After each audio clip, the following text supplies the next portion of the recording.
In terms of guests, we've done a couple of things by fluke in the last couple of weeks. We happened to get Stephen Ziller last week by chance when St Kilda was playing Richmond in South Australia. He's a South Australian and played for St Kilda and Richmond, and discovered that last week was 50 years to the day that our next guest played his first game for the Saints, was part of a big successful influx of Western Australian talent that St Kilda had through the 60s and 70s, and when you count Nicky Winmar through to the 80s as well. But you look at Brian Sierakowski, John McIntosh, the Sidebottom brothers, of course, George Young, Russell Reynolds, and Bruce Duperouzeel, who is our guest on the podcast this week. And Bruce, nice to have you with us. 139 games with the Saints before a brief stint with Footscray, but nice to have you on. Thanks, Aaron. Appreciate it. We'll go back to that. Obviously, there were a lot of your fellow Western Australians. We'll talk about your other career in sport in WA with cricket a little bit later on, but George Young a little bit before you and some of those others. What got you to the Saints? Was it a little bit of that factor, the connection that the club seemed to have with the West? Sort of what happened, I think, in the early 70s, there was a bit of a connection between Claremont and St Kilda. And I think I was probably very fortunate. I came direct from school. I was at boarding school for a few years in Perth, and I wanted to play with Claremont, who they recruited me. I was a York boy, which is a farming community about 100 miles east of Perth. And Dennis Marshall was my first coach. And I think I was very lucky with having him because he was a Claremont boy who had gone to Geelong and was a very pretty impressive footballer at Geelong as sort of a halfback flanker, ruck rover. And they brought him back to Claremont in 1969 when I joined Claremont, and he was my first coach. And he really brought back, I guess, the VFL feel to a club that was probably going through a little bit of a tough time. And funnily enough, not much has changed in 50 years, because by the end of that first year, I played in the last few games, and there were 15 first-year players in the team.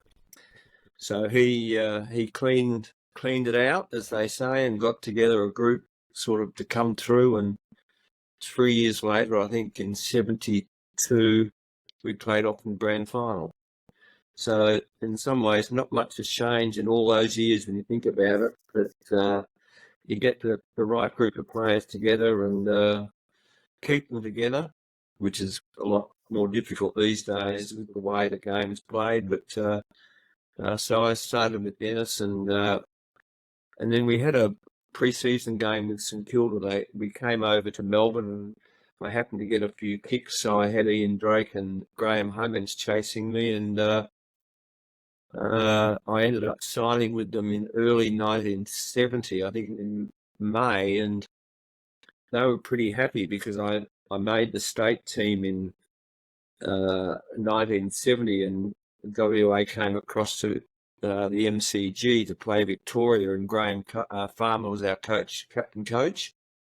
And I happened to sneak around Mel Brown in those couple of hours, and I kicked 6 on the MCG, and I had a lot of clubs chasing me on the Monday. And Drakey and Huggo were pretty happy that the ink had dried, and I was tired of St Kilda, which I was happy about because I certainly wanted to pursue my career over here, even though there was really no money in the game, in those days. Bruce, I wanted to ask you... Just probably one point too was I noticed too that Russell Reynolds and George Young, it was 51 years this week, in the first week of April when the season started. It was 51 years that they'd come across and played their first game at St Kilda, because they came the year before I did, yes. Incredible timing to get you on this week. But I wanted to ask you, was it always a goal of yours to come to play footy in Melbourne? Because obviously you're growing up in WA. The WA NFL, as it was at that stage, was a pretty strong competition. A lot of good players over there. And you mentioned you'd played state footy already. I think the week after you kicked 6 on the G, I think you shattered your leg or your ankle pretty badly. from what I was reading earlier. But was that always a goal to come to Melbourne and play footy? It was the extreme high and low in a week, because we played on the MCG on the Saturday. Should have won the game, in fact. Only two reasons stopped us. I think Gary Dempsey took about 30 marks in the goal square, and the winning goal was kicked by Wayne Richardson, a West Australian who never played in Perth. So he came to Collingwood direct as pretty much a school end of his schooling. He came straight to, he never played senior footy in Perth. He kicked the winning goal, and then we went to Tasmania on the Tuesday to play Tasmania, and they brought the fog in, and they beat us on the oval in Hobart the following Tuesday. So we went home with no wins, and then I shattered my ankle. I dislocated it very badly, and I had probably 9-12 months off to get over that. So it was a real bummer after having played so well on the Saturday. And yes, look, it was always, because really Melbourne was the centre of the universe in terms of football, certainly VFL in those days. And I guess if you wanted to put yourself to the test, then it was always the dream was. I remember as a kid on the farm, 12 o'clock on a Saturday, I'd turn on the ABC and listen to the game of the day that was broadcast, and play my own game on the farm, and that was where it really all started, I guess. And went to Claremont, signed with St Kilda in 1970, but in those days there was no drafting. It was really just when the club was prepared to let me go, and they said, well, we'll let you go after 5 years. I captained them for 2 or 3 years, and then I finished at the end of 73 and moved to Melbourne. Still remember it very vividly. 14th of February 1974 on a Sunday, and went down to the club. They'd played a scratch game and saw the boys. I've known a few of them over the preceding years, and that's where it all started. And it's been terrific. Well, disappointment in some ways, but that's, you never quite know. When I signed, the club played in the grand final the next year, so I was pretty excited about having made the right choice. But in the end, I never played the final, which still bugs me today. So I was going to ask you the comparison between what the VFL was then and then what the WAFL was then. Obviously, these days there's a vast difference between the two competitions, with the VFL evolving to the AFL. But what's the main, I guess, differences between the league, and what drew you more to the VFL? You were saying obviously it's the centre of the universe, but was the playing conditions a lot better? Were the perks of playing in Melbourne a lot better for yourself? What's the real thing that drew you over mostly? No, I think it was really just the competition, where you really wanted to put yourself to play in the best competition. Conditions were much better in Perth because we never played in mud. Came to Melbourne and people said, "Why the hell are you going there? It's cold and wet and miserable." And the G in those days was a mud heap. Nothing like and let alone playing indoors at Marvel. But no, look, it was really just because, look, there was really no money in football in those days. I think I started at Claremont for 20 a win and 5 a loss, and I think I came to St Kilda in those days on about $5,000 a year, which probably wasn't too bad because you'd do it for nothing. But so I came, and having played straight cricket for some years before, there was no money in cricket either. I think we were getting $12 a day playing Shield in Perth. We'd fill the whapper up, and I was very fortunate in those couple of years I played and we won the Shield with people like Dennis Lilly, Rod Marsh, Graham McKenzie, Bob Massey.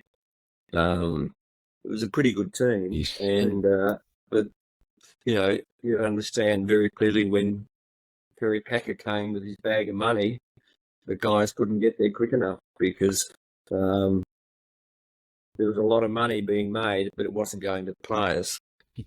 There were plenty of athletes in that era who kind of juggled a couple. I mean, obviously Simon O'Donnell after you, Max Walker through the 70s, George Young obviously played a bit of cricket as well. But it's remarkable that obviously between playing a state game at the MCG and signing with St Kilda and coming to St Kilda, you played Shield cricket and won a Shield title, and I'm not surprised you won the title with the names you just mentioned. But was it a juggleable lifestyle, if that makes sense, or did it come a point where one had to win, if that makes sense? Yeah, it's a good question because in Perth, the seasons ran into each other, and I was playing with Claremont Cottesloe in the pennant cricket, and we got to the final, and I actually had to miss the first 2 rounds of football, even though I was captain in Claremont at the time.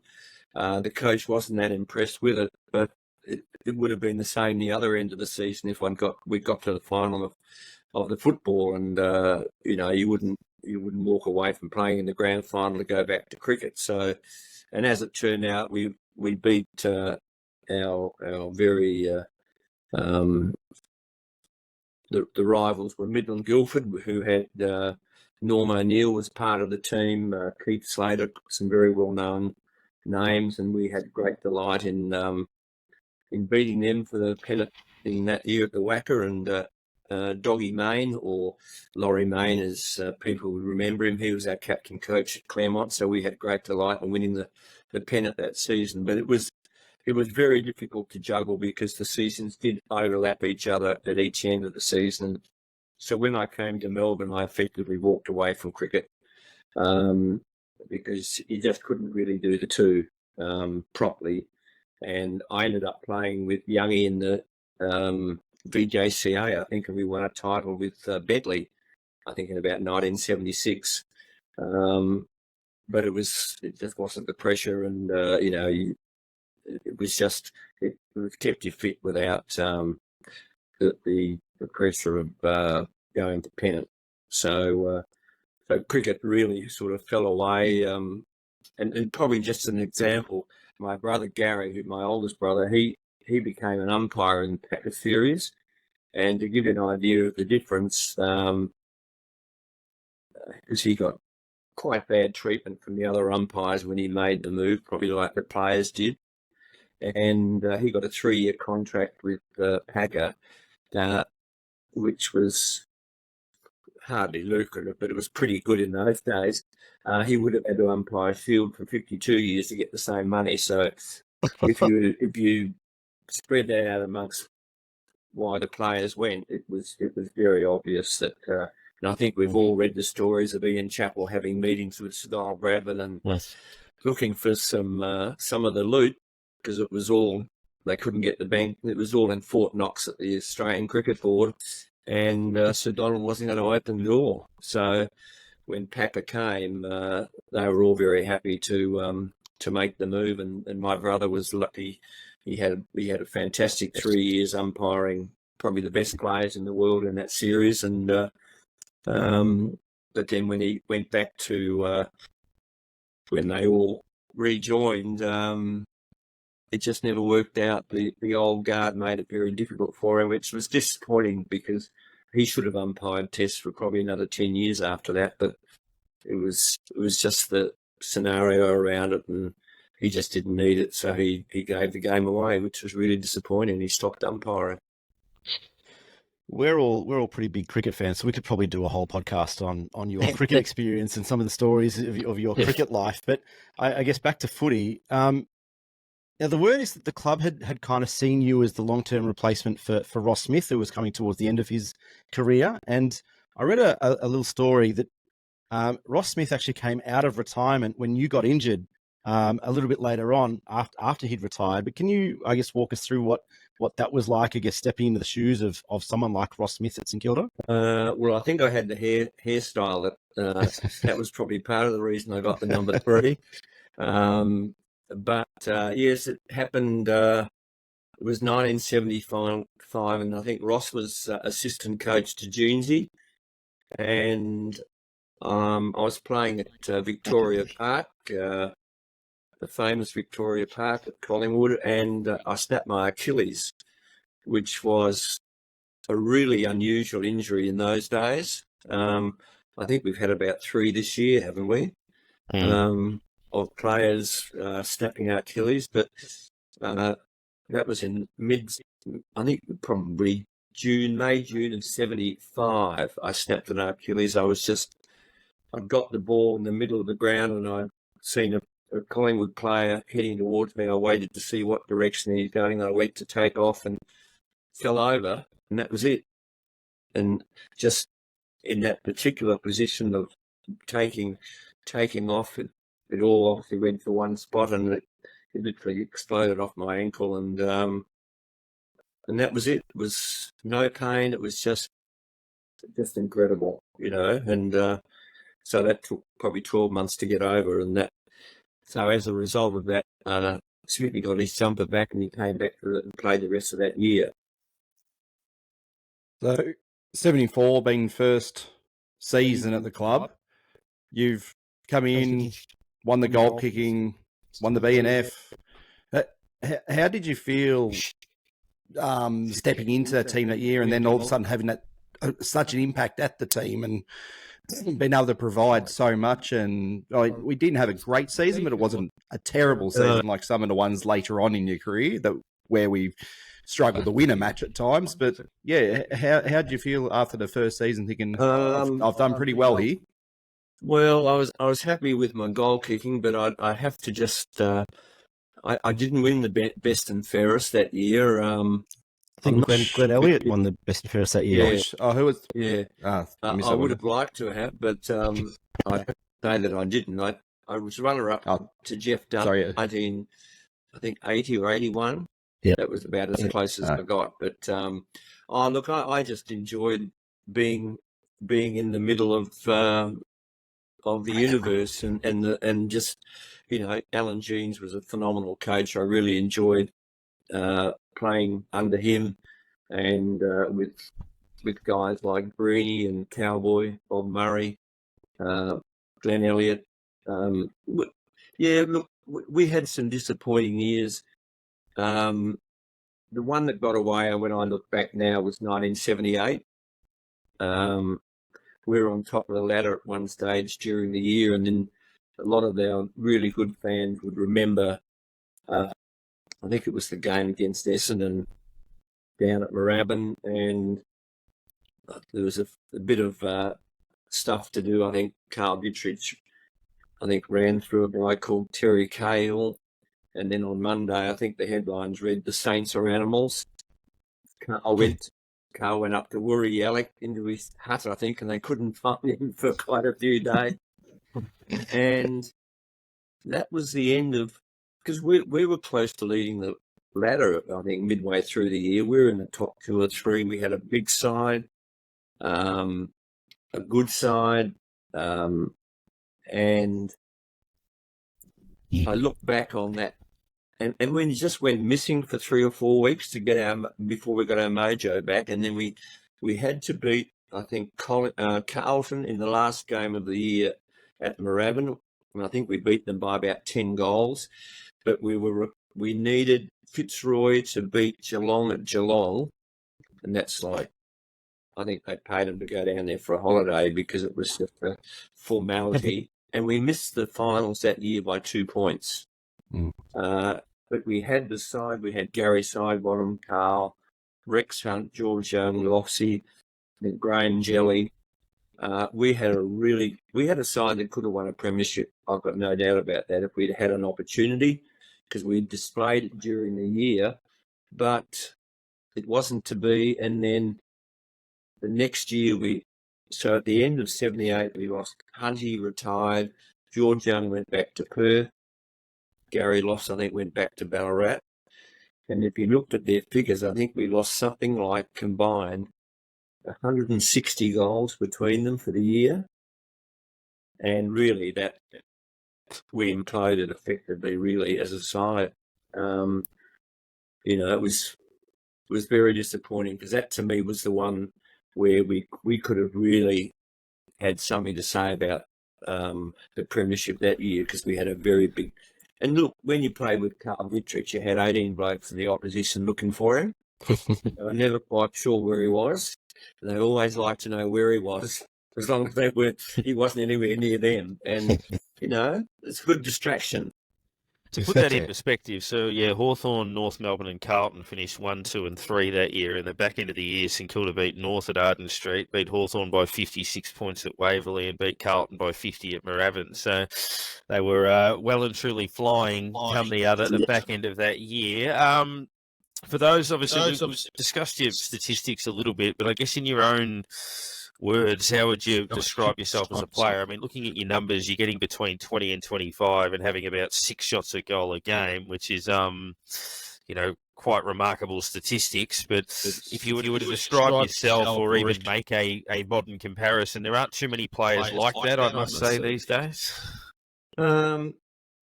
It's pretty hard. I can't remember. God, it's 50 years ago. I just enjoyed the game. I guess I was probably lucky in that I came from a very sporting family. Footy and cricket was our whole life. It was footy in the winter and cricket in the summer, and so we probably had the ball skills, and I just enjoyed playing the game and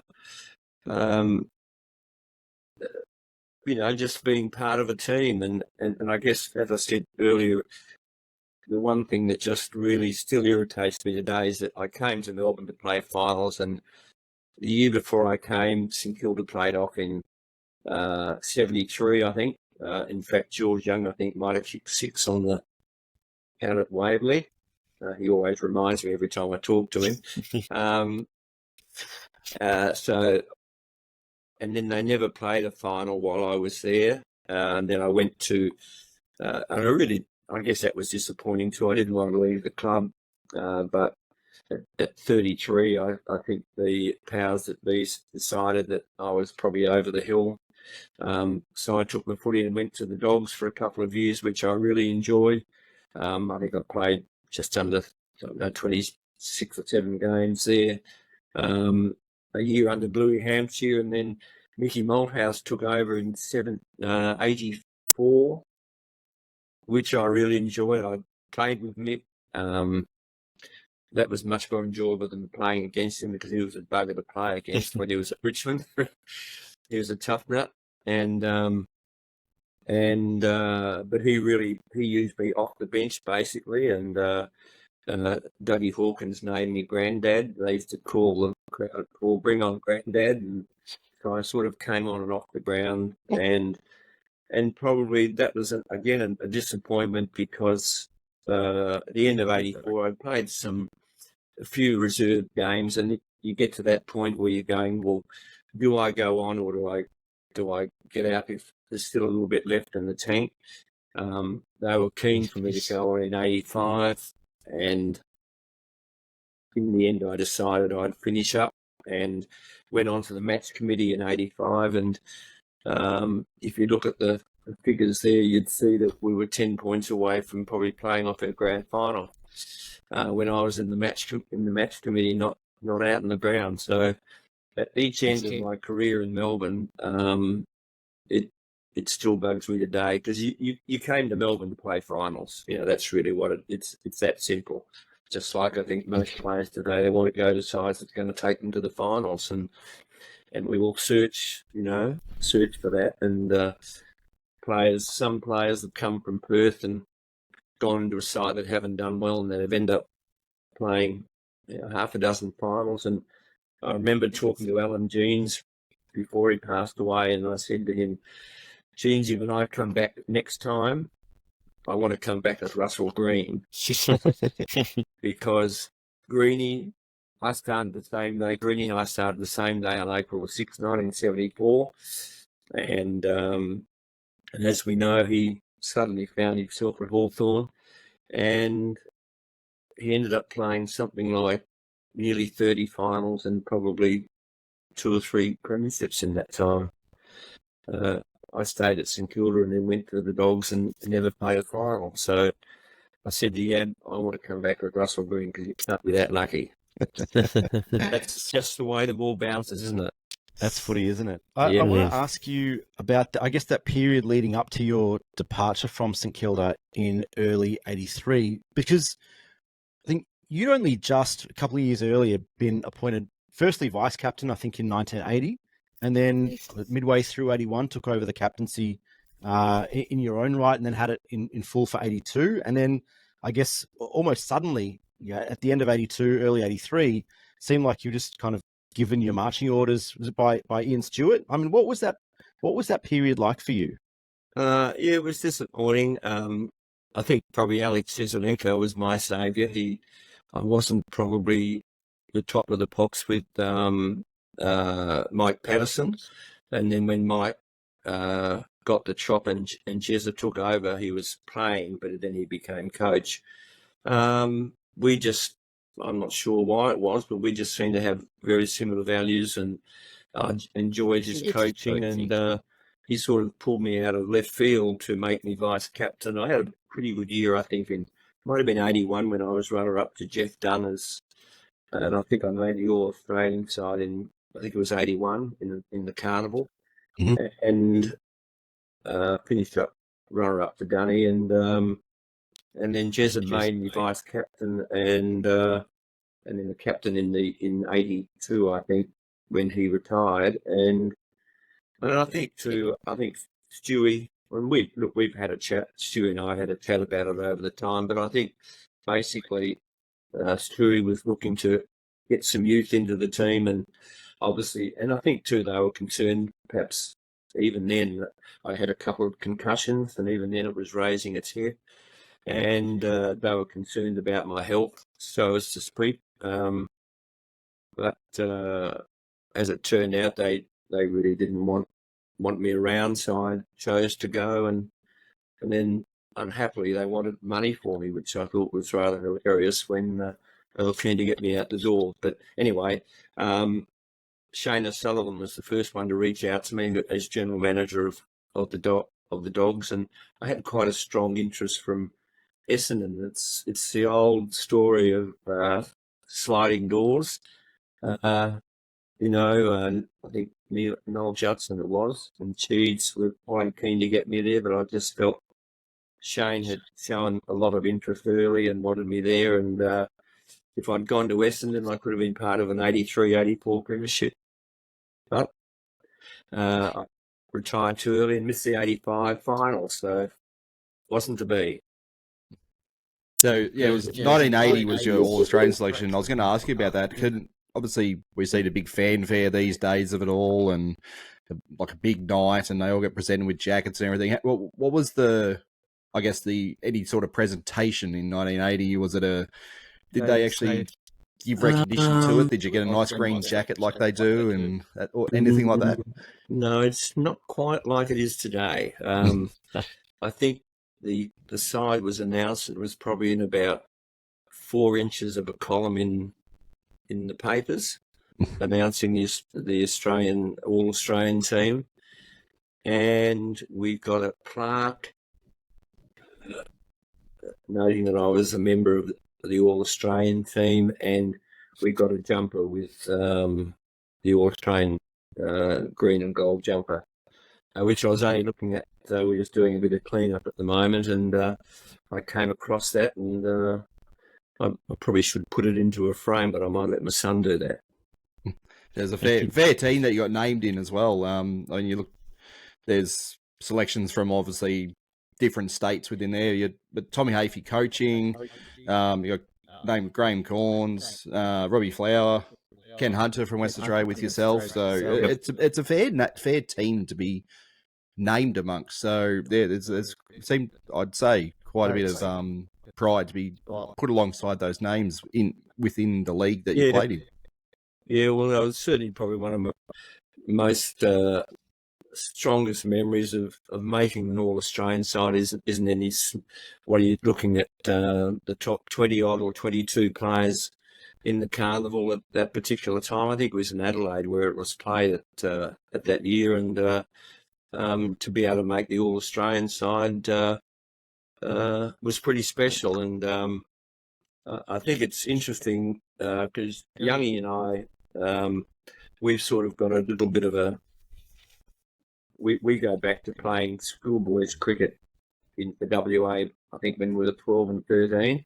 back in the early 60s, and then we played Shield together, and Youngie, of course, in his first Shield game made 100, which he'd like me to always just put that out for people to realise that he made 100 in his first time playing for WA, and but that's he was a very unique player. He was the one we really missed at St Kilda, because he was just a talent, left footer.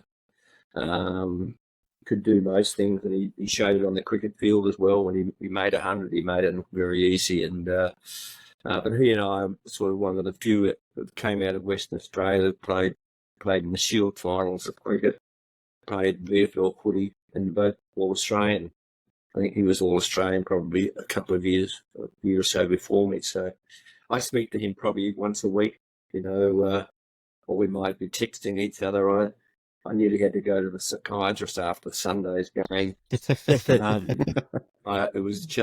was weird. And I think Ross probably described it best by saying the aliens came in at half time and replaced the team, because I texted Youngie and I'm saying, this was probably the first 2 minutes of the game. I'm going, this looks bad.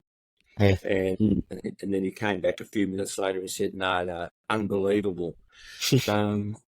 But somehow they got out of jail, which was a real credit to them. And what I like about it is, which we've been crying out for a little while, is the speed, getting some speed. And, we saw that in probably the first week, certainly against Collingwood, that speed that you just got to have these days. If you don't have, you just don't go anywhere. And then losing Henry, he certainly made a difference, and it was shocking to have him out 6 or 8 weeks. But hopefully he's going to be good for the second half of the year, But I just like the mix of the young kids they've got coming through, and the speed. And I guess the one concern I have is I just hope Ryan Marshall stands up all year, because he's just got he's been such a great player over the last 2 or 3 years. We couldn't afford him to go down. He's key to it. Well, it's great to hear that you're still, I guess, following the club and involved at that level, even as a supporter. But I just wanted to, I guess, we asked Stephen Ziller this last week around opinions on State of Origin footy. I mean, you played for WA before it was even called State of Origin. It was just rep footy. How do you feel about, firstly, what did playing for WA mean to you? And secondly, I guess, how do you feel about State of Origin now? I mean, would you like to see it come back? Do you understand why they don't do it anymore? Like, how do you feel about State of Origin and rep footy in general? Oh, look, I really enjoyed playing the Carnivals, and certainly that first year, 1970, having Graham Farmer as captain coach, and coming to Melbourne. As I said, the MCG wasn't a really good surface in those days. It was it was probably mud. It was soil, but it was very heavy. And you look at the conditions they play in now, it's just phenomenal.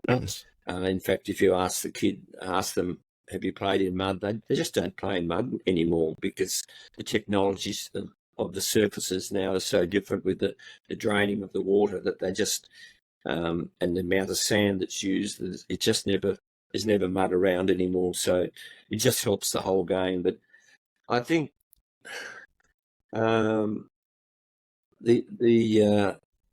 playing in the State of Origin, I think it's just so hard now, because, and someone was talking about it today, I think, or yesterday, of why they can't. If, for example, they had State of Origin and someone like Connor Rosie, did his ACL, for example, playing for South Australia against Victoria.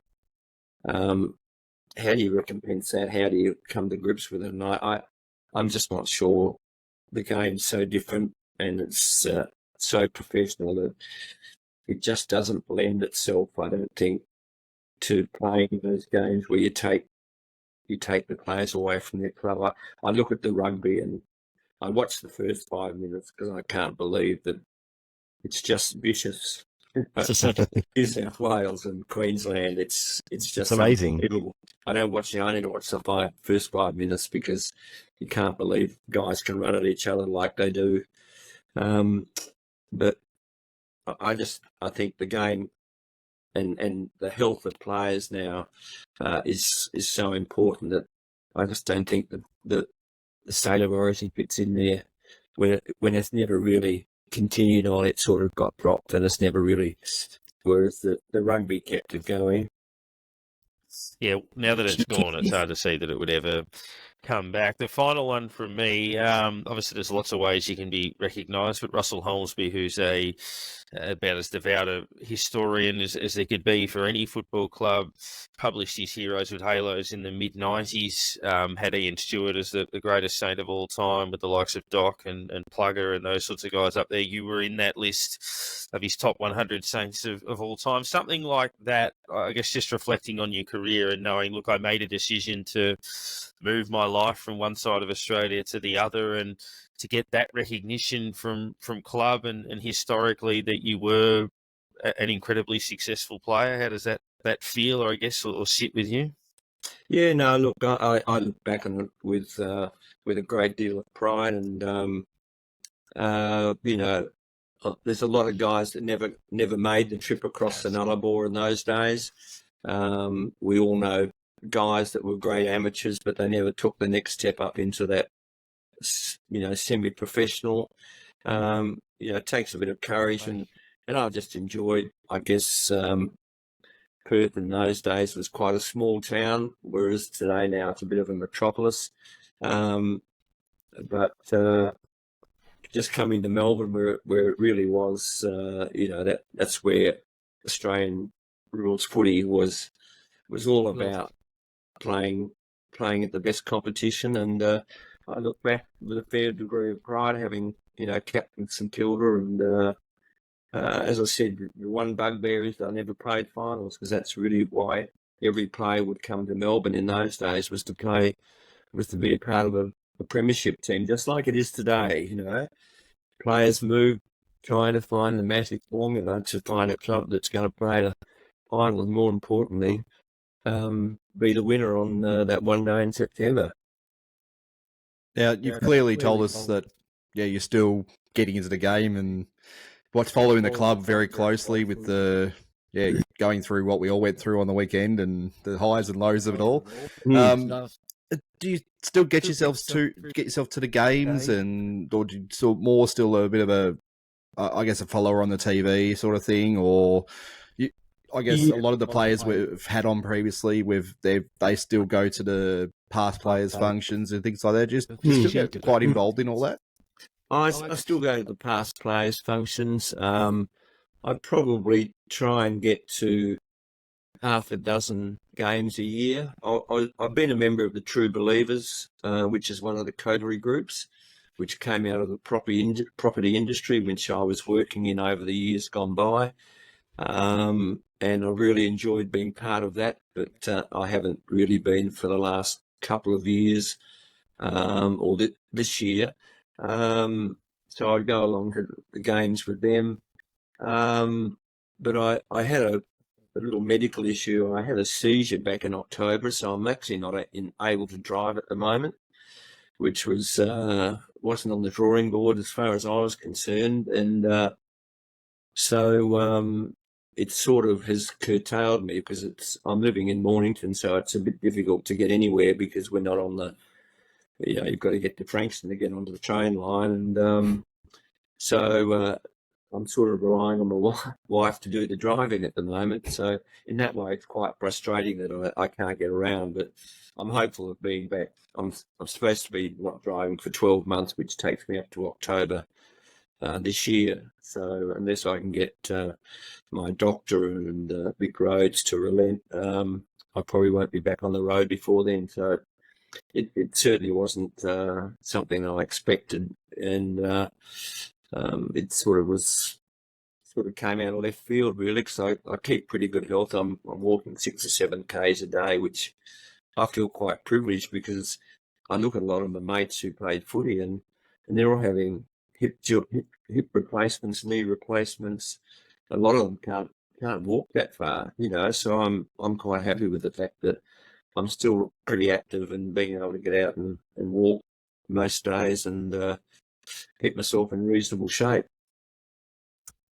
Well, it is a blessing given the injuries that you had across the course of the career, but we appreciate you jumping on. It's been fantastic reminiscing over that time. You've been a popular request amongst our listenership, so we wish you well. Thank you very much for your contribution to the Saints and for your time with us tonight. No, I appreciate it, and thanks for thinking of me and remembering back 50 years, because a lot of times it doesn't happen. So thanks for the time, and we look forward to seeing what happens for the rest of the year, and hopefully it's an improvement on last year, because I don't think any of us could have had any problems with last year. I thought we did remarkably well.